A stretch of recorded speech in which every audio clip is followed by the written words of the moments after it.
اور پہلے مسلمانوں کی تو بات ہی اور تھی. جنگ کنسرین میں خالد ابن ولید نے صرف 10 صحابہ کی مدد سے پورے لشکر کو درے میں روکے رکھا. صبح سے لے کے شام تک لڑائی ہوئی اور سامنے لشکر کو عام سا لشکر نہیں تھا. دجلہ بن عامر غسانی کا لشکر تھا, عربوں کا لشکر تھا. وہاں سے نکل کے جب وہ بڑھے نا یرموک کی طرف رومن امپائر کو تہہ تیغ کرنے کے لیے, تو رومیوں کے ایک جرنیل نے خط لکھا خالد ابن ولید کو. بڑا رونت اور تکبر سے بھرا ہوا خط. سپر طاقت تھے نا اصل میں وہ تب کی, اور بڑا انہیں غرور تھا اپنے سیولائزڈ ہونے پہ اور سپر پاور ہونے پہ. بڑا رونت اور تکبر سے بھرا ہوا خط اس نے لکھا خالد ابن ولید کو.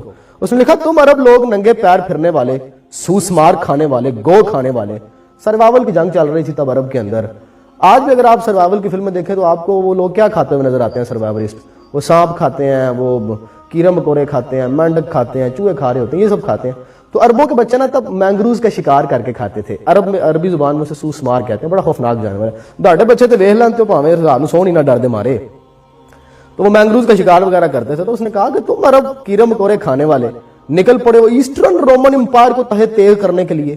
وہ عقل کو ہاتھ مارو, تمہیں پیسہ چاہیے ہم دے دیتے ہیں, جتنی سہولتیں کہو دے دیتے ہیں, تمہیں غلہ دے دیتے ہیں, اناج دے دیتے ہیں, جو تمہیں چاہیے دے دیتے ہیں. یہ کس بے وقوفی کرنے کے لیے نکل پڑے ہو تم لوگ. اس پہ پھر خالد ابن ولید نے خط کا جواب دیا. تاریخ میں وہ محفوظ ہے.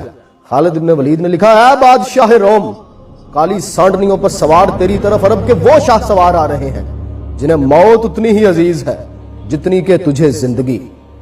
عرب ہوتے تو ڈائلوگ والے تھے نا, ہمیں تو وجمی کہتے ہیں نا, اس لیے تو ہم تو کہتے ہیں گونگے تو گل ہی نہیں کرنی آندی.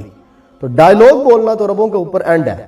اور پھر خالد ابن ولید کا یہ ڈائلوگ تو آج بھی کوئی مسلمان سن لے تو خون گرما آ جاتا ہے کہ اے بادشاہ روم, کالی سانڈنیوں پر سوار تیری طرف عرب کے وہ شاہ سوار بھر رہے ہیں جنہیں موت اتنی ہی عزیز ہے جتنی کہ تجھے زندگی.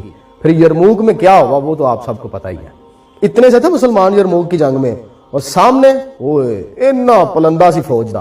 عربوں نے اتنے لوگ زندگی میں پہلی دفعہ دیکھے ہوں گے. آبادی نہیں تھی عرب کے اندر, کیونکہ سروائیول کی تو جنگیں تھی, وہاں پہ قبیلے لڑ رہے تھے. اتنی بڑی فوج عربوں نے پہلی دفعہ دیکھی. عبداللہ بن عمر شامل تھے جنگ یرموک کے اندر. انہوں نے کہا جب ہم نے وہ فوج دیکھی نا تو ہم شاعری بھول گئے. مطلب یہ آپ ٹرم عربوں کی زبان میں سمجھیں کہ عرب جو ہے وہ وقت نظام میں بھی ان کے بارے میں مشہور ہے, وہ شاعری پڑھتے تھے.